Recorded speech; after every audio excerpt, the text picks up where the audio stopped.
In Canada, adult Pai Patel tells a writer that his father owned a zoo and that he was born and raised in Pondicherry, the French part of India. Pai explained to the writer that he was named Piscine Molitor Patel after the famous French swimming pool, Piscine Molitor. His uncle taught him how to swim, but Pai faced bullying for his name as children began calling him Pissing instead of Piscine. The following year, in a new school, Pai introduced himself as Pai, inspired by the mathematical symbol to avoid further bullying, and became known as a genius there. The writer asked Pai if it was true that he survived alone, to which Pai responded that he survived with Richard Parker, not alone. The writer's uncle had mentioned that Pai had a story showing that Pai believed in God. Pai told the writer to decide for himself and began telling his story. Pai said that when they returned to their town in Pondicherry, where Hindus lived in the south and Muslims in the west, his clever father decided to open a local botanical zoo in the village. Pai's mother was also a botanist and they got married, having Pai's brother Ravi. Pai mentioned that he was first introduced to Hinduism because his mother was Hindu, while his father, who didn't believe in God, represented the rational, modern part of India. Pai then told the writer that one day, while visiting relatives in Monara, his brother Ravi challenged him to go to a church and drink the holy water. At the church, Pai listened to the preacher's concept of God, which intrigued him, leading Pai to explore Christianity. Afterward, Pai went to a mosque and became interested in Islam, even beginning to pray Salah, which deepened his understanding of the love and sovereignty of Allah. Pai's father asked how could follow three religions at once, as it seemed like Pai didn't truly believe in anything. Pai's mother supported him, but his father urged him to think critically, follow what made sense to him, and understand the reasons behind his beliefs. One day, Pai and Ravi snuck to see Richard Parker, the tiger, at the zoo. Pai offered meat to Richard Parker with trembling hands, but just as he was about to get closer, Pai's father arrived, pulling him away. He reminded Pai that Richard Parker was a tiger, not a playmate, and that animals are not friends. To teach Pai a lesson, Pai's father showed him a live demonstration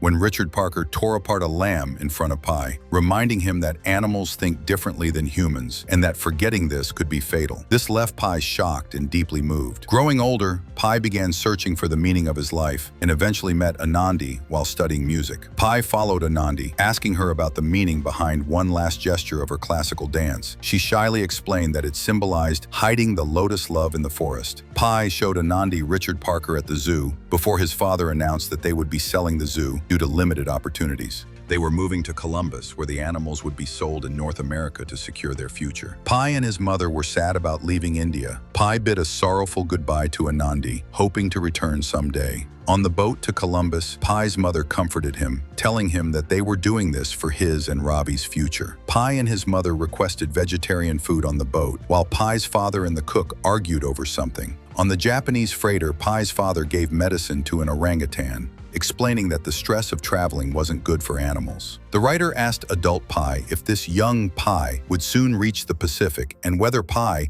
would convince the writer to believe in God. Pai replied that on the fourth day at sea, they reached the Mariana Trench, the deepest part of the ocean. Pai woke his brother, urging him to see the storm, but Ravi didn't wake up, so Pai went to watch alone. The storm hit, and the ship began sinking. Pai searched for his family but found the water filling the ship and couldn't find them. Pai was forced into a lifeboat where a zebra jumped aboard, causing the boat to float. Pai was separated from the others. As Pai helped someone onto the boat, he realized it was Richard Parker. He told Richard Parker to go away, but the tiger climbed into the boat and Pai, with the zebra, was stuck. Pai jumped into the water, but returned to the lifeboat as there was no other way to survive. The ship sank in the Mariana Trench. The next morning, when the storm calmed, Pai saw a hyena under the tarpaulin in the boat, along with the injured zebra. Pai also saw the orangutan in the water and saved it. The hyena killed the zebra and Pai grew tired and worried. The hyena killed the orangutan too. Later, as Pai and the hyena faced each other angrily, Richard Parker appeared and killed the hyena. Pai, terrified of the tiger, jumped into the water again. When Pai returned to the boat to eat, he realized Richard Parker was not attacking him. Days passed and Pai wrote a note in a can asking for help. He felt helpless and looked toward the sky, asking God for help. Pai survived by reading books he found on the boat. He searched for ways to control Richard Parker but was unsuccessful. He tried to get fish for Richard, but when he saw Richard jump into the water and come toward him, Pai panicked. He tried to kill Richard but stopped when he saw the tiger's eyes and instead helped him into the boat. Pai then went back to the small survival materials he had made for himself. Pai caught fish for Richard Parker. Pai saw magical water and a large whale. The next morning, Richard and Pai were attacked by floating fish. Richard attacked Pai, but Pai saved himself. He ate raw fish to survive. Pi wrote in his diary that both he and Richard Parker had little experience with life, as they had both been raised by the same master. Without Richard Parker, Pi believed he would have died because the tiger's fear kept Pi alert at all times. They both saw unimaginable creatures in the sea. Another heavy thunderstorm occurred, and Pi's diary was lost. Despite this, Pi and Richard survived the storm. After many days, Pi and Richard Parker reached a strange island, a lush jungle with edible plants and fresh water. They gained strength by eating and drinking, but at night, Pi noticed animals fleeing to their shelters, and Richard Parker ran back to the boat. Pi discovered that the island was carnivorous at night, with the water turning acidic and deadly. Pi spent the next day preparing the boat with food and water, then called Richard to come with him, and they continued their journey. Pi reached Mexico after more than 200 days at sea, with Richard Parker disappearing into the jungle. They were both weak and exhausted, and Pi fainted. When rescuers found Pi, he wept because of his heartbreak over Richard Parker. Adult Pi told the writer that his father had been right, that Richard Parker was never his friend, and Pi saw his own reflection in the tiger. Adult Pi explained that the Japanese freighter sent 2 insurance agents to interview him after he recovered in the hospital. They didn't believe the story Pi told,